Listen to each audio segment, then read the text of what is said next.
देखिए अक्षर, आज अपन स्टार्ट करने वाले जे ट्रांसफॉर्म के बारे में। किसके बारे में? जे ट्रांसफॉर्म। जे ट्रांसफॉर्म बेसिकली किसके ऊपर हम अप्लाई करते हैं? तो जब तुम लैपलास के बारे में डिस्कस कर रहे थे तो लैपलास में तुमने देखा होगा कि टाइम डोमेन फंक्शन है। लैपलास में बेसिकली अपन किस लिए डिस्कस कर रहे थे?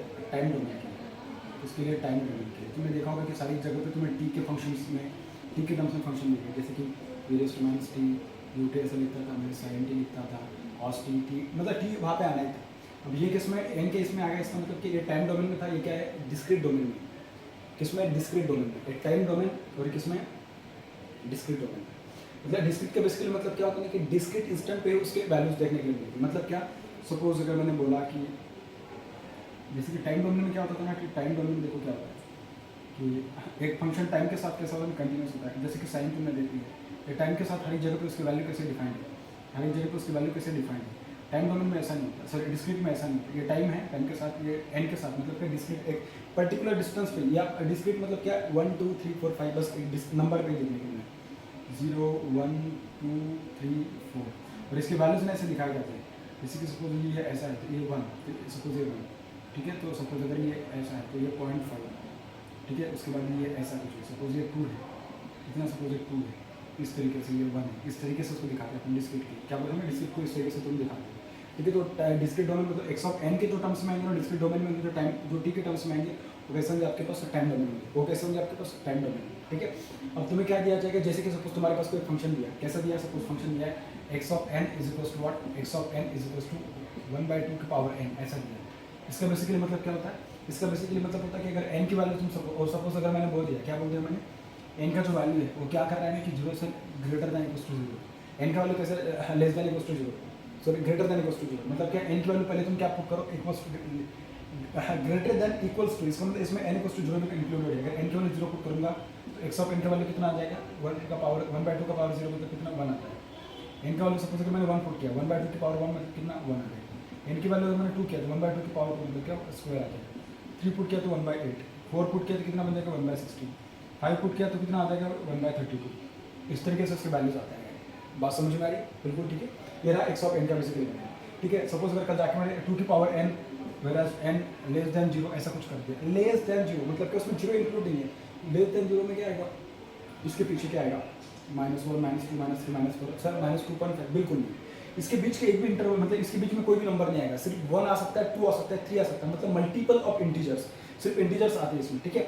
इसके केस में टाइम डोमेन में 0.2 0.3 0.5 कुछ भी आ सकता है, कोई दिक्कत नहीं है। लेकिन इसके इसमें क्या है? सिर्फ और सिर्फ इंटीजर ही आएंगे। क्या बोल रहा हूँ मैं? इंटीजर ही आएंगे, डिजिट से आएंगे। 1 2 3 4 5 6 7 8 9 10 12 कुछ भी एक आ सकते हैं, बस डिस्टिंक्ट नंबर्स ही आएंगे, डिजिट ही आएंगे। क्या आ रहा है? डिजिट या नंबर ही आएंगे, ठीक है। जैसे कि 2 को पावर n ऐसा मैंने लिखा हुआ, n लेस देन 0 मतलब क्या? 2 की पावर में -1 आ सकता है, 2 की पावर में -2, 2 की पावर में -3, 2 की पावर में -4, 2 की पावर में -5, 2 की पावर में -6, ऐसे कुछ आएगा। बात समझ में आ रही? कल जाकर तुम उसको ऐसा भी लिख सकते हो, 1/2 का स्क्वायर, 1/2 की क्यूब, 1/2 का पावर 6, 1/2 का पावर 5, जैसा लिखना वैसा लिख सकते हो, कोई दिक्कत नहीं। बस तुम्हें क्लियर रहे कि बेसिकली चल गया है। बात समझ में आ गई कि डिस्क्रीट का मतलब क्या होता है और टाइम डोमेन का मतलब क्या होता है? अगर दोनों तुम्हें अच्छे से क्लियर है तो भी अगर आगे अपन बात करते हैं कि अगर तुम्हारे पास कोई भी फंक्शन दिया एक्स ऑफ एन तो उसका ट्रांसफॉर्म कैसे बता सकते हैं? जे ट्रांसफॉर्म, ठीक है। देखो मैं उसके लिए बता दूँ, जैसे कि देखिए लैपलास के लिए मैंने उसका डेफिनेशन तुम्हें बताया था, वैसे देखिए इसके लिए भी अपन डेफिनेशन बताते हैं। अब मैं थोड़ा तुम्हें कोरिलेट करके बताता हूँ कि जैसे कि मतलब उसके लिए कैसे बताते थे अपन। लैपलास के लिए सपोज किसी फंक्शन एक्स ऑफ टी, इसका अगर लैपलास ट्रांसफॉर्म चाहिए तो तुम्हें अपन क्या लिखते हैं? उसको एक्स ऑफ एस, क्या लिखते हैं अपन? एक्स ऑफ एस, ठीक है। और इसका डेफिनेशन क्या होता था? एक्स ऑफ एस अगर अपन को पता करना है किसी फंक्शन का लैपलास तो उसको ऐसे लिखते थे अपन -∞ से लेके इन्फिनिटी तक एक्स ऑफ टी इंटू ई की पावर में एस टी डी टी, ऐसा अपन लिखते थे। याद आ रहा तुम्हें? ऐसा लिखते थे। बात समझ में बहुत बढ़िया। लेकिन अपन अगर अपन जेड के लिए जाएंगे तो जेड के लिए देखो क्या होता है। सपोज तुम्हें किसी फंक्शन एक्स ऑफ एन का अगर जेड ट्रांसफॉर्म चाहिए तो इसको अपन कैसे एक्स ऑफ टी को एक्स ऑफ एस इंडिकेट करते हैं, उसको एक्स ऑफ एन को एक्स ऑफ जेड बताते हैं। क्या बोलते हैं अपन? X of Z. बात समझ में आई? और इसकी डेफिनेशन क्या होगी? जैसे एक्स ऑफ एस का होता है, इसका डेफिनेशन होता है आपके पास x of z is equals to summation from n equals to -∞ से लेके इन्फिनिटी तक, ठीक है। X of n into z की power minus into what? Z की पावर माइनस, इस तरीके से। मेरी बात समझ में? बहुत बढ़िया। अगर इतना समझ में आया तो बहुत बढ़िया बेटा, ठीक है। अब सपोज तुम्हारे पास कोई ऐसा फंक्शन दिया, मेरी बात ध्यान से सुनो मैं क्या बोलूँ। सपोज कोई एक ऐसा फंक्शन दिया, कैसा कि एक्स ऑफ एन की वैल्यू दे रखा है, सपोज उसने x of n is equal to a ऐसा कोई मान के चलते हैं, वैसे कोई ऐसे रैंडम नंबर मान लो ए का पावर एन ऐसा भी, और एन कैसा आपके पास greater than equals to zero, n कैसा greater than equals to zero. अगर उसको greater than equals to zero लिखना होता ना एन को, तो उसके लिए एक सिंपल बात बोलना, तो उसको यू ऑफ एन बताते हैं। मैंने तुम्हें उस टाइम पे बोलता था यू ऑफ टी बोलता था मैं उसको, you of T. You of T क्या बताता है कि ग्रेटर दैन जीरो, मतलब क्या यू ऑफ टी जो बोलते हैं ना ये इस साइड को बताता है, और minus of you of T लोगे ना तो बस वो सिर्फ इस साइड को बताएगा। मेरी बात समझ में आ रही है? अगर इसको लिखोगे तो this will become what you of T, और इधर लिखोगे तो यू ऑफ माइनस टी। इसका वैल्यू जो है ना ये वैल्यू रहेगा +1, मतलब ये यहाँ पे आएगा। माइनस टी मतलब क्या माइनस टी वाला दिखाएगा। यू ऑफ टी मतलब इसका वैल्यू क्या है, इसका कोएफिशिएंट होता है उसकी वैल्यू बताएगा, जो है +1 मतलब इधर +1, ठीक है, और प्लस टी क्या मतलब इधर प्लस टी की वैल्यू दिखाएगा। सिमिलरली अगर इसको लिखना होगा उसके टर्म्स में तो ए का power n u of n, और यू ऑफ एन ये बता रहा है कि जो भी एन के वैल्यूज होंगे वो कैसे रहेंगे, एन ग्रेटर देन जीरो रहेंगे। यू ऑफ एन का बेसिकली मतलब ये होता है कि n greater than equals to zero. क्या बोल रहा हूँ मैं, यू ऑफ एन का बेसिकली मतलब ये कि n greater than equals to zero. क्या मेरी बात क्लियर है आपको? ठीक है, अगर इतना क्लियर तो बहुत बढ़िया बेटा। ठीक है, तो देखो मैं अभी यू ऑफ एन की जगह पे डायरेक्ट अगर हम जनरलाइज बनाना है तो उसको ऐसा लिख देता हूँ। क्या बोल रहा हूँ, डायरेक्ट जनरलाइज बना देता हूँ। तो अगर डायरेक्ट जनरलाइज बना दिया इसका मतलब क्या है, जो n के वैल्यूज शुरू होंगे कहाँ से शुरू होंगे, n greater than equals to zero से शुरू होंगे। इसका मतलब क्या, n लेस देन जीरो का इसमें कोई इंपॉर्टेंस नहीं। क्या बोल रहा हूँ मैं, n लेस देन जीरो का उसमें कोई इंपॉर्टेंस नहीं। अगर होगा भी तो तुम ऐसे कह सकते हो कि इसकी वैल्यू क्या रहेगी, जीरो रहेगी for what, n less than zero. क्या रहेगी इसकी वैल्यू, जीरो। मेरी बात समझ में बहुत बढ़िया। अगर ऐसा रहेगा तो मुझे एक बात बोलिए, मैं इसको ऐसा कह सकता हूँ क्या कि n का सपोज इसका जो वैल्यू होगा n equals to minus infinity से लेके -1 तक। तुम बोलोगे भैया -1 तक क्यों, क्योंकि जीरो किसके साथ इंक्लूडेड है, यू ऑफ एन के साथ इंक्लूडेड है, n greater than equals to के साथ जीरो इंक्लूडेड है। एन लेस देन जीरो में -1 नहीं आएगा, एन लेस देन जीरो में -1 आएगा, क्योंकि देखना मैंने यहाँ पे एन के साथ मैंने इसमें -1 को इंक्लूड नहीं किया है। -1 एन लेस देन जीरो के केस में आएगा, जीरो को मैंने यू ऑफ एन में इंक्लूड किया, एन ग्रेटर देन जीरो के इसमें मैंने इसमें इंक्लूड किया।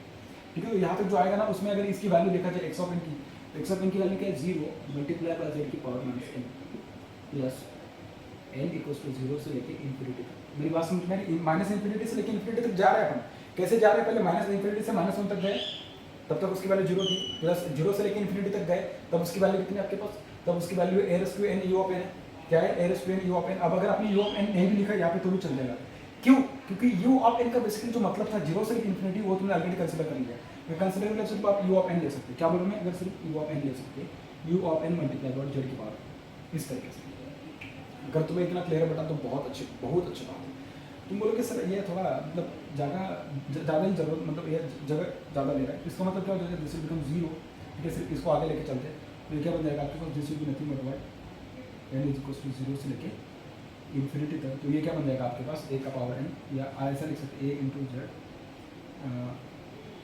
इंटू -1 और बन जाएगा n। ठीक है, इस तरीके से। अब तुम क्या करोगे, कुछ भी नहीं याद है तो बस सिंपल बात है, बस तुम्हें उस ब्रैकेट को ओपन करना है। तो ये सॉल्यूशन बता रहा है, सॉल्यूशन क्या बताएगा, n की वैल्यूज को पुट करो, n की वैल्यू अगर 0 पुट करोगे तो बेसिकली इसका मतलब क्या है, इसका मतलब क्या है, a का पावर n अपॉन z ऐसा लिख दो ना, दोनों का मतलब तो सेम ही रहेगा। कैसे नहीं सेम, ठीक है, अगर वैसा लिखना, अबे यार इसको z को ऊपर लेके तो -1 हो जाएगा। ठीक है, तो n की पावर अगर 1 रख देंगे, सॉरी 0 रखेंगे तो बनेगा 1 प्लस, अगर सपोज मैंने n की वैल्यू अगर 1 रखा तो क्या बन जाएगा, a बनेगा a बाय z को मैं ऐसे लिखूँ a इंटू z इनवर्स, ठीक है, plus a into z inverse plus a square into z की power -2 plus a cube into z की पावर -2, इस तरीके से। बात समझ में आ गई, बहुत बढ़िया। ओके, अच्छा तुम्हें याद आ रहा है कि तुम्हें एक ज्योमेट्रिक प्रोग्रेशन के बारे में तुम पढ़े होंगे, जीपी के बारे में, ए बी पढ़ा होगा तुमने, जीपी पढ़ा होगा। जीपी में क्या होता है ना, कॉमन रेशो। कॉमन रेशो मतलब क्या, पहले मुझे बाद में तुम्हें इतना समझ में आया क्या, अगर समझ में आया तो बहुत बढ़िया बात है, इसको लिख लो, फिर मैं अभी जीपी के बारे में समझाता हूँ। जीपी क्या होता है, जैसे तुम देखो कि एपी के बारे में पढ़ा होगा तुमने, एपी क्या बताता है बेसिकली, देखो एपी क्या बताता है, एपी बेसिकली ये बताता है कि अगर तुम्हारे पास सपोज ऐसे कोई नंबर दिया 2 4 6 8 10 ऐसा कुछ, एपी अगर पहचाना तो जो दो नंबर है, second number minus first number, third number minus second, fourth minus third, fifth minus fourth, इन दोनों के बीच में जो डिफरेंस है कॉमन आ रहा है तो उसको तुम बोल सकते हो एपी में 4 - 2 2 6 - 2 2 2। जीपी में क्या होता है ना, कॉमन डिफरेंस में चाहते हैं, वो क्या एक्सपेक्ट करते हैं कि रेशो कॉमन है, second term divided by first term, मतलब क्या देखो 2 है 4 है 8 है 16 है 32 है, तो 4/2 ले लो, 4/2 कितना आ रहा है 2, 8/2 ले लो, 8/4 सॉरी 8/4 कितना है 2, 16/8 ले लो, 16/8 कितना आ रहा है 2, 32/16 ले लो, कितना आ रहा है, मतलब क्या सारी जगह पे उसका रेशो अगर सेम है, इसका मतलब क्या, yes it is in GP, इसका मतलब क्या, yes it is in GP. तो जीपी को कैसे लिखते हैं अपन, जीपी का जो आंसर आता है ना आपके पास, जीपी का जो फाइनल आंसर आएगा उसको अपन लिखते हैं क्या, उसको अपन लिखते हैं फर्स्ट टर्म इसको फर्स्ट टर्म को अपन, ठीक है, first term one minus common ratio, one minus common ratio, इसको अपन ऐसा लिखते हैं अपन वन माइनस ए का मतलब क्या होता है फर्स्ट टर्म और आर का मतलब क्या होता है कॉमन रेशियो, ठीक है। कॉमन रेशियो मतलब क्या, second term minus first term, third term minus second term, और सबका रेशियो सेम आना चाहिए। मतलब कि अगर आपने 51 और 50 का भी लिया, 51 डिवाइडेड बाय 50, मतलब कि 51 टर्म डिवाइडेड बाय 50 टर्म, दोनों का जो डिफरेंस आएगा, सर दोनों का जो रेशियो आएगा, that should also not same होना चाहिए। तभी जाके तुम कह सकते हो कि yes it is in what GP, yes it is in what GP. अगर ऐसा कहोगे बेटा तभी तुम्हारा आंसर सेम आएगा, otherwise you will be what around position to answer. मेरी बात क्लियर है? बहुत बढ़िया। अगर ऐसा तो बहुत बढ़िया, बहुत मतलब बहुत बढ़िया। इतना समझ में आएगा? बिल्कुल ठीक, कोई दिक्कत नहीं। आप उसको लिख लो या उसका स्क्रीनशॉट ले लिया। अब बात करते हैं भाई इसी के बारे में, इसको सॉल्व करते हैं। देखो इसमें देखो जीपी अप्लाई हो रहा है कि नहीं जीपी के लिए, लेकिन याद रखना, सॉरी एक मैंने बात बताना भूल गया, जीपी के लिए क्या होगा ना, R is what less than, R is what less than. तो भैया अगर आर की वैल्यू अगर ज़्यादा आ जाए, लेस देन मतलब 1 से अगर ज़्यादा आ जाए, तो उसके लिए क्या करेंगे, उसके लिए बताऊंगा फॉर्मूला, कल बताऊंगा, नेक्स्ट वीडियो में बताऊंगा, क्योंकि उसकी यहाँ पे अभी जरूरत नहीं। तो इसके लिए मतलब क्या है कि देखो अभी क्या आपके पास 1 plus A by Z inverse plus A square into Z square plus A cube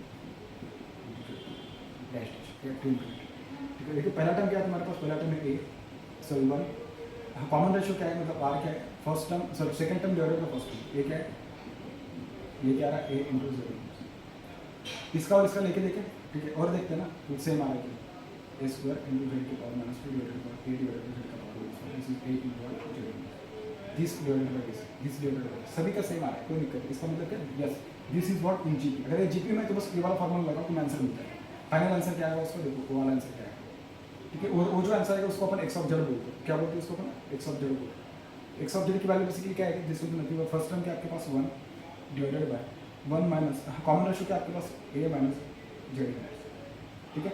इसको मैं ऐसा लिख दूँ 1 अपॉन 1 माइनस ए जेड इनवर्स में 1 ए ऐसा लिख सकता हूँ, जेड ए बाय जेड लिख दूँ, इस जेड को इधर लिखेगा फिर ऊपर चला जाएगा, क्या बनेगा, Z upon Z minus Z. बेटा समझ में आ गया मेरी बात, मैं क्या बोल रहा हूँ, ठीक है। कितना सिंपल बताया मैंने, ठीक है। जो एक्स ऑफ जेड जो होगा ये क्या होगा, लैप्लास होगा किसका, एक्स ऑफ एन का। एक्स ऑफ एन का वैल्यू क्या दिया था, x of n is nothing but a का power n u of n ऐसा दिया था।